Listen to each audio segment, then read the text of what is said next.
Hi friends. तो आज हम लोग देखने जा रहे हैं अपने कुछ और टॉपिक्स।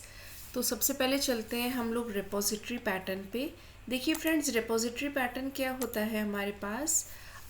ये एक डिज़ाइन पैटर्न है जो एक लेयर की तरह एक्ट करता है हमारे एप्लीकेशन और डेटा सोर्स के बीच में। तो देखिए यहाँ पर आपको ज़्यादा एकदम से समझ में नहीं आएगा, मैं थोड़ा सा प्रैक्टिकल आपको समझाती हूँ, उसके बाद हम लोग वापस अपने स्लाइड्स पे आते हैं। तो फ्रेंड्स यहाँ पर देखिए आप लोग, ये मैंने एक simple ASP.NET core web API बना रखी है। और यहाँ पर ध्यान से देखिए, यहाँ पे मेरा क्या है, कंट्रोलर का कोड है।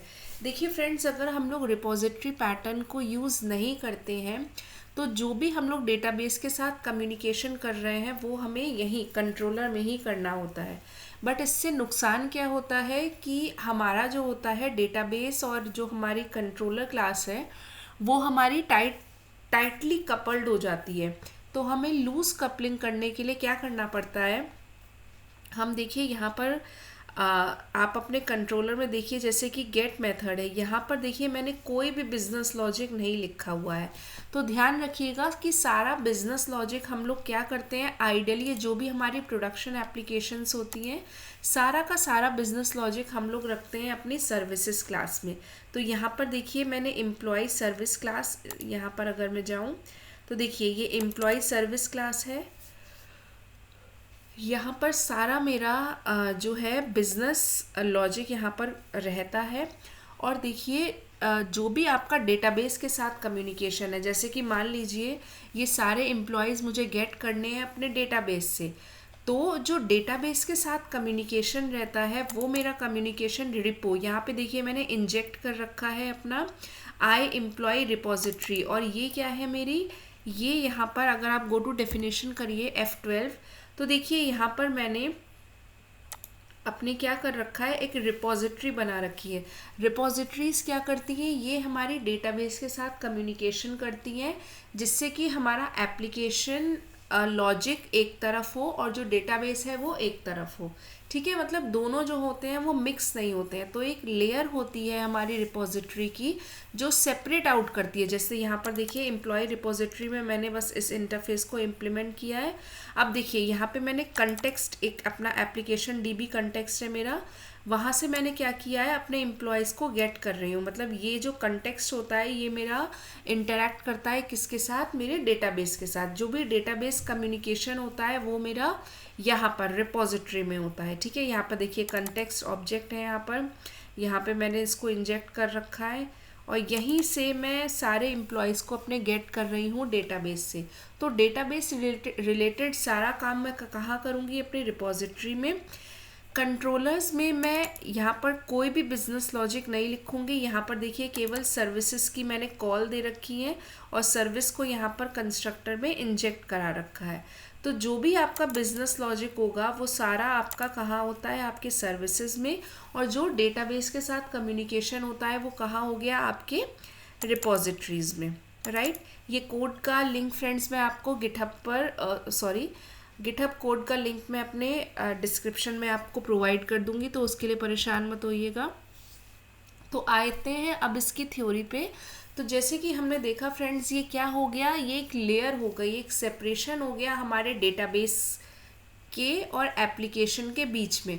तो देखिए फ्लो हमारा कैसा होता है, कंट्रोलर से कॉल गई थी सर्विस को और सर्विस से गई थी रिपोजिटरी को, जिससे कि जो हमारा डेटा है वो डेटाबेस से फेच होके हम लोग उसे कंट्रोलर में रिटर्न करवा सकें। एक बात और कि सर्विसेज क्लास में हमारा सारा बिजनेस लॉजिक होता है और रिपोजिटरी में हमारा जो भी डेटाबेस के साथ हम लोग इंटरेक्शन करते हैं, हमारे जो DB कंटेक्स्ट क्लास होती है वो मेरी कहाँ होती है, रिपोजिटरी में उसका एक्सेस रहता है।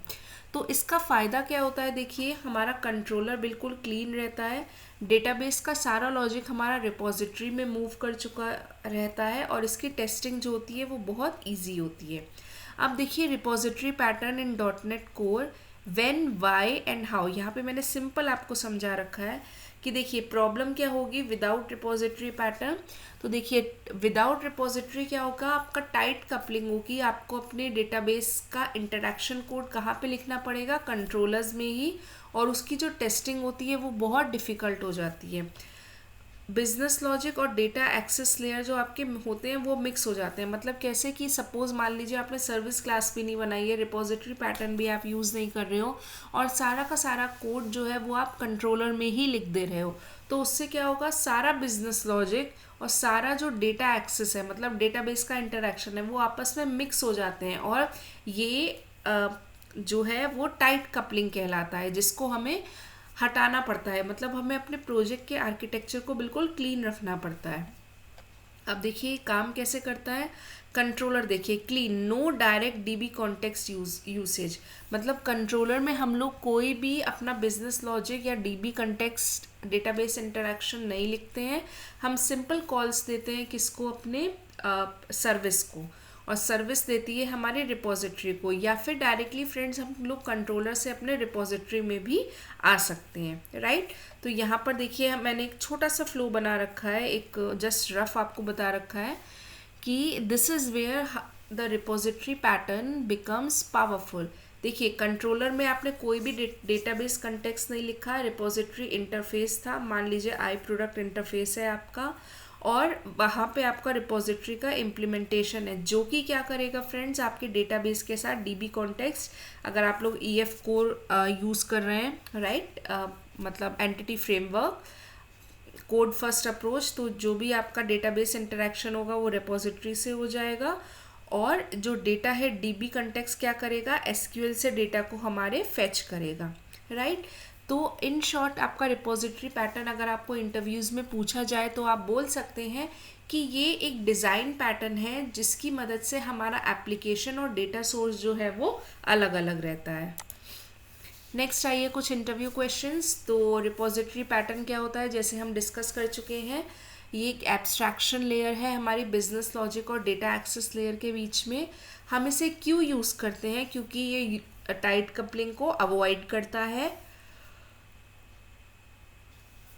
और नेक्स्ट है हमारा रिपोजिटरी वर्सेस डीबी कंटेक्स्ट। तो देखिए रिपोजिटरी क्या होता है, एब्स्ट्रैक्शन होता है डीबी कंटेक्स्ट के ऊपर, और डीबी कंटेक्स्ट क्या होता है, हमारा डायरेक्ट डेटाबेस इंटरेक्शन जो होता है वो हमारा डीबी कंटेक्स्ट से होता है। नेक्स्ट है हमारा should be always use repository with EF core. तो देखिए स्मॉल एप्लीकेशंस में इसका इतना यूज़ नहीं होता है, लेकिन जब आपकी प्रोडक्शन एप्लीकेशंस होती है, कोई एंटरप्राइज लेवल एप्लीकेशन होती है, तो वहाँ पर इसका यूज़ बहुत एक्सटेंसिव होता है। नेक्स्ट क्वेश्चन आते हैं हम लोग रेट लिमिटिंग। तो देखिए रेट लिमिटिंग ASP.NET कोर में क्या होती है कि मतलब एक समय में जो है कुछ particular number of request he entertain होंगी। ऐसा नहीं है कि आप बार बार जो वो जो एग्जीक्यूट का बटन है उसको मतलब हिट करते रहें तो आपका जो है HTTP क्लाइंट जो है वो बार बार रिक्वेस्ट करेगा। तो रेट लिमिटिंग क्या होता है ASP.NET कोर में, ये रेस्ट्रिक्ट करता है किसको, नंबर ऑफ रिक्वेस्ट को जो कि क्लाइंट कर सकता है, ठीक है। तो इसमें देखिए जो आपकी मिडिलवेयर यूज़, हम लोग एक मिडिलवेयर होते हैं, मिडिलवेयर यूज़ करते हैं ऐड रेट लिमिटर करके, राइट। और इसमें हम लोग क्या अचीव करते हैं, इससे क्या होता है, क्योंकि आपकी जो नंबर ऑफ रिक्वेस्ट हैं वो लिमिट हो चुकी हैं, इसलिए आपका API अब्यूज़ नहीं होगा। API अब्यूज़ मतलब ऐसा नहीं है कि आपकी API एक्सटेंसिवली बहुत ज़्यादा यूज़ हो रही है हर रिक्वेस्ट के लिए। Protect the server from overload. देखिए कई बार क्या होता है कि एक ही मतलब सर्वर से जब आपका डेटा आ रहा है और बार बार आप उसको रिक्वेस्ट किया जा रहा है तो क्या होता है, वो ओवरलोड हो जाता है। तो रेट लिमिटिंग की हेल्प से हम लोग क्या कर सकते हैं, उस ओवरहेड को भी रिड्यूस कर सकते हैं। जैसे कि अभी मैं आपको जस्ट एक एग्जांपल कराऊंगी जिसका लिंक मैं आपको डिस्क्रिप्शन बॉक्स में भी दूंगी। तो यहाँ पर क्या होता है, जैसे मैंने लिमिट कर रखी है 3 रिक्वेस्ट पर हर 10 सेकेंड में 3 रिक्वेस्ट, चौथी रिक्वेस्ट जैसे ही आएगी तो वो आपकी क्या हो जाएगी, ब्लॉक हो जाएगी। अब यहाँ पे कुछ क्वेश्चंस देखते हैं कि कौन सा स्टेटस कोड आपका रिटर्न होता है जब आपकी जो HTTP रिक्वेस्ट है वो बहुत ज़्यादा हो जाती हैं और हमने रेट लिमिटिंग का फीचर यूज़ कर रखा है। So that is 429 too many request. Next है हम लोग इसको कॉन्फ़िगर कहाँ करते हैं, तो फ्रेंड्स हम इसको program.cs में कॉन्फ़िगर करते हैं। और इसको क्यों हम लोग यूज़ करते हैं रेट लिमिटिंग को, हम इसको एपीआई के ओवर यूज़ के लिए और अपने सर्वर को प्रोटेक्ट करने के लिए हम इसको यूज़ करते हैं। इसको करने से पहले फ्रेंड्स मैं जल्दी से इस एक प्रैक्टिकल आपको दिखा देती हूँ रेट लिमिटिंग का। तो हम यहाँ पर देखिए, मैंने रेट लिमिटिंग यहाँ पर दे रखा है। यहाँ पे program.cs में आइए फ्रेंड्स, और देखिए यहाँ पे मैंने ये वाला कोड आप लोग बहुत ध्यान से देखिए। तो मैंने क्या कर रखा है, 10 सेकेंड्स का अपना विंडो दे रखा है, और जो मैंने लिमिट सेट कर रखी है वो क्या है, 3 की। मतलब 3 रिक्वेस्ट जैसे ही आप दोगे, उसके बाद जैसे ही कुछ दोगे तो आपको क्या रिक्वेस्ट, आपका जो आउटपुट है वो कितना आ जाएगा, इस तरीके से आपका आउटपुट जो है वो आपको मिल जाएगा आपके स्वैगर में। मतलब आपकी रिक्वेस्ट जो है वो एक्सीड हो चुकी हैं। हमने क्या किया है रेट लिमिटिंग की हेल्प से, हम लोग रेट लिमिटिंग की हेल्प से फ्रेंड्स क्या करते हैं, फिर से बताती हूँ, जो नंबर ऑफ HTTP रिक्वेस्ट हैं उनको एक अमाउंट में लिमिट कर देते हैं। यहाँ पर देखिए मैंने रेट कंट्रोलर दिया है, और इस तरीके से आपको यहाँ पर एक सिंपल लिया है, एक गेट, यहाँ पर आपको API में एक गेट मेथड दिखेगा, और यहाँ पर आपको उसका डेट टाइम दिख जाएगा। तो देखिए अगर मैं इसके आउटपुट में आऊँ तो हम लोग जल्दी जल्दी इस फंक्शन को एक बार कॉल करेंगे। यहाँ पर देखिए इस तरीके से वेदर फोरकास्ट डिफ़ॉल्ट रहता है, तो इसको मुझे कुछ इससे मतलब नहीं है। अब देखिए यहाँ पे इसको एग्जीक्यूट करिए, तो देखिए आपका रिक्वेस्ट सक्सेसफुल हुआ। फिर से करिए 200 कोड आ रहा है। अब देखिए क्या हुआ, आपने 10 सेकंड के अंदर चौथी रिक्वेस्ट फिर से सेंड कर दी। तो क्या हुआ, सर्वर ने कह दिया कि बहुत सारी रिक्वेस्ट आ गई हैं, आप लोग क्या करिए, फिर से ट्राई करिए। सो ये होता है हमारा रेट लिमिटिंग का फ़ायदा, कि हम लोग क्या करते हैं, नंबर ऑफ़ रिक्वेस्ट को एक पर्टिकुलर टाइम फ्रेम में रेस्ट्रिक्ट कर लेते हैं। और इसको देखिए हम लोग कहाँ कॉन्फ़िगर करते हैं, ध्यान से आप देखिए, यहाँ हम लोग इसे program.cs की फाइल में कॉन्फ़िगर करते हैं इस तरीके से। सॉरी, ये मैंने आपको जस्ट दिखाया था कि हम लोग इसको कैसे कॉन्फ़िगर करते हैं। program.cs में आते हैं फ्रेंड्स। हाँ, तो ये देखिए यहाँ पर हम इसको इस तरह से हमने इसे कॉन्फ़िगर कर लिया, राइट। तो ये हो गया हमारा रेट लिमिटिंग का टॉपिक। नेक्स्ट टॉपिक आते हैं फ्रेंड्स हम लोग पेजिनेशन पे। तो देखिए पेजिनेशन का मतलब क्या होता है, returning data in chunks pages instead of all at once. तो देखिए होता क्या है, यहाँ पर सपोज़ आपके 100 रिकॉर्ड्स हैं डेटाबेस में, या फिर आप इन मेमोरी कलेक्शन यूज़ कर रहे हो, उसमें बहुत सारे रिकॉर्ड्स हैं। तो अगर हम लोग पेजिनेशन यूज़ नहीं करेंगे तो क्या होगा, सारा का सारा डेटा जो है प्रोसेस होने में टाइम लगता है, और इससे पहले कि वो वहाँ पर हमारे यूआई में प्रोसेस हो, मतलब यूआई में जो डेटा है वो एकदम से नहीं आएगा, कुछ समय के लिए वो हॉल्ट हो जाएगा। क्यों? क्योंकि जो डेटा का साइज़ है वो बहुत ज़्यादा है। तो पेजिनेशन एक ऐसा तरीका होता है जिसमें हम डेटा को चंक्स में, पेजेस में, मतलब कुछ डेटा को रिटर्न करवाते हैं अपने क्लाइंट साइड में, instead of all data at once. तो देखिए पेजिनेशन किसकी हेल्प से हम लोग एकम्प्लिश करते हैं, स्किप और टेक। अगर हम लिंक क्यू यूज़ कर रहे हैं तो देखिए यहाँ पर देखिए ये पेजिनेशन का कोड है मेरे पास। मैं क्या कर रही हूँ, where data is equals to इस तरह से ले रही हूँ, dot skip page number -1 into page size. Suppose यहाँ पर देख लीजिए फ्रेंड्स, यहाँ पे 1 से लेके 10 है। तो अगर इसके पैरामीटर्स में सपोज़ मैंने कॉल में भेजा इसको पेज नंबर 2 से, ठीक है, तो स्किप 2 - 1 कितना हो गया, 1 इंटू पेज साइज 10 है, तो 1 इंटू 10 कितना हो गया, 10। तो ये स्किप क्या होंगे, 10 तक मेरा स्किप हो जाएगा, और 11 से लेके 20 मुझे क्या मिल जाएगा, मेरे आउटपुट पे मिल जाएगा, ठीक है। तो ये मेरा पेजिनेशन का कोड होता है। डॉट टेक पेज साइज मतलब कितने रिकॉर्ड्स ले, ये 10 रिकॉर्ड ले, और कितनों को स्किप करे, जो पहले के स्किप हैं, जो मतलब इस वाले आपके कोड से, dot skip page number -1 into page size है, इतना आपका स्किप हो जाएगा, और आपका वो आउटपुट देखिए यहाँ पर क्या क्या चीज़ें मैं रिटर्न करवा रही हूँ, पेज नंबर, पेज साइज, जो भी चीज़ें मैंने यहाँ पर रिटर्न करवा ली, राइट। अब देखिए अगर हम लोग पेजिनेशन नहीं करते हैं, मतलब अगर हम डेटा को चंक्स में रिटर्न नहीं करवा रहे हैं, तो क्या होगा, मान लीजिए मैंने 100-200 लिए, अगर मेरे लाखों में रिकॉर्ड्स हो, 1000 में रिकॉर्ड हो, तो क्या होगा, आपकी मेमोरी यूज़ बहुत ज़्यादा होती है और जो प्रोसेसिंग होती है बहुत स्लो डाउन हो जाती है। लेकिन पेजिनेशन से क्या होता है, हम लोग कुछ लिमिटेड नंबर ऑफ रिकॉर्ड्स को ही क्या करवाते हैं, रिटर्न करवाते हैं, तो जो हमारा प्रोसेसिंग है वो बहुत स्पीड अप हो जाती है।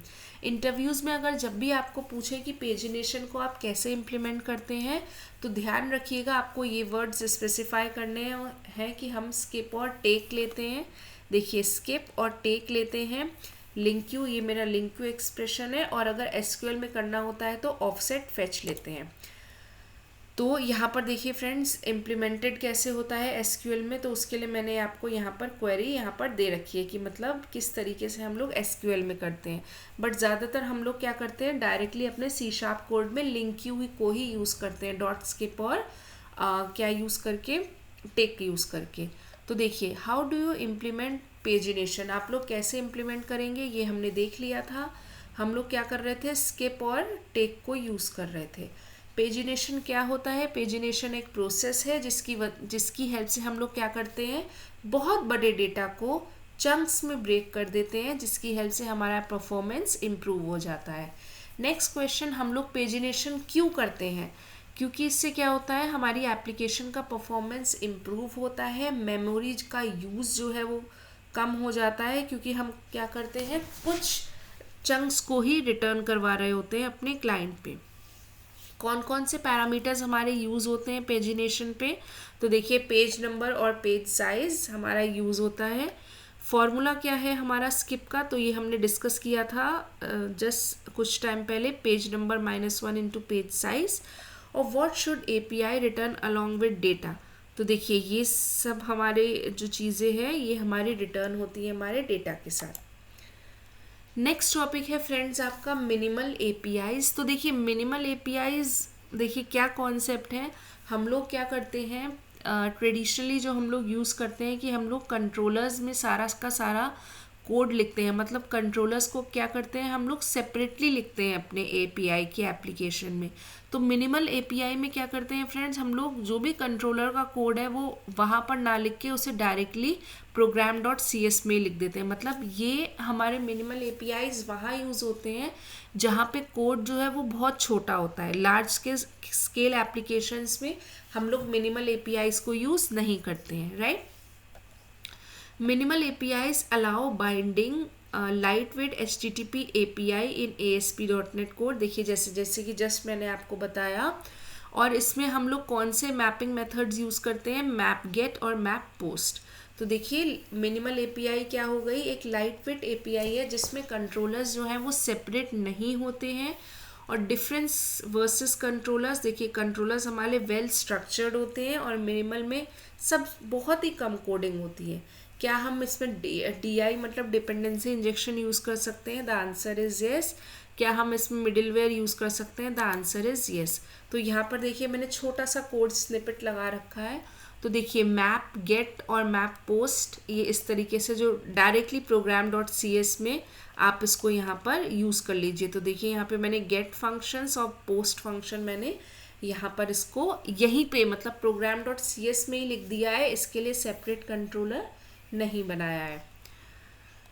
तो दैट्स इट फ्रेंड्स। अगर आपको कोई भी डाउट हो तो प्लीज़ कमेंट सेक्शन में मुझे स्पेसिफाई करिए। जो लिंक हैं कोड के वो आपको मैं आपके इसके डिस्क्रिप्शन में अटैच कर दूँगी। Thanks for watching.